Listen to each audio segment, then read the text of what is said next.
I think for families and children, childcare is very important, and we're working on a new childcare strategy for our city. I support affordable and accessible childcare, which means I support small childcares in neighborhoods. And I think when we build the new schools, we should look at incorporating childcare directly into the new schools. I think that'd be easy on a lot of parents. I also think it's important to get the schools built. And look, every politician is saying that, but not every politician is contributing to the dialogue in a way that would lead to the schools getting built. And I remind people, this is a good thing. We've had difficulties with the cemetery on the school site, and we've had difficulties finding the right location.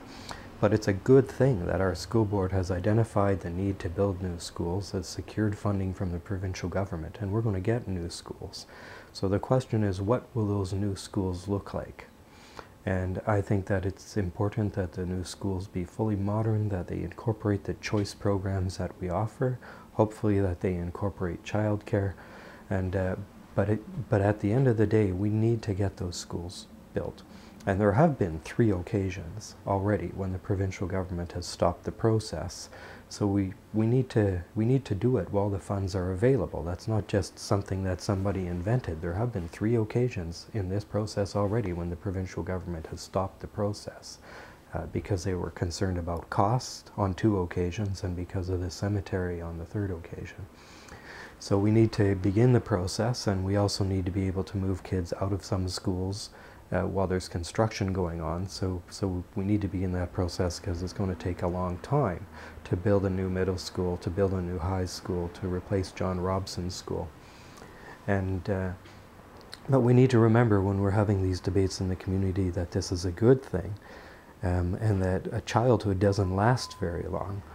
And we really need to start working and get those schools built as soon as possible. At some point we're going to have to resolve the community debate. We're going to have to pick a site. I think we can do a better job in involving the community in all of the options and what the options are. I think that's important, and I think we need to get more material out there, not just to parents, but also to the members of the public in general, and make a decision. Make a decision about siting of our schools, make city land available if that's necessary. It doesn't have to be parkland. We have city land around Lord Tweedsmuir, for example, that we could turn over to the school board or swap with the school board, but we need to get those schools built. The other issue is childcare. It's difficult to find childcare in the city, whether you live here or you work here. And we need to expand childcare in the city, and there's lots of ways to do that. We can have childcare incorporated into new developments. We can allow small child cares in houses and neighborhoods, but we need the child care. It's an important piece, and we need child care for every child. We need the child care that has spaces for disabled kids. We need the emergency child care. When social services has intervened in a family and there needs to be childcare. And so we need childcare for kids who have disabilities. We need childcare that can support children with autism. So it's really an important piece of the livability of our city. And I think we need to follow through with the strategies that we've been developing and work with the coalition around childcare issues that's been formed.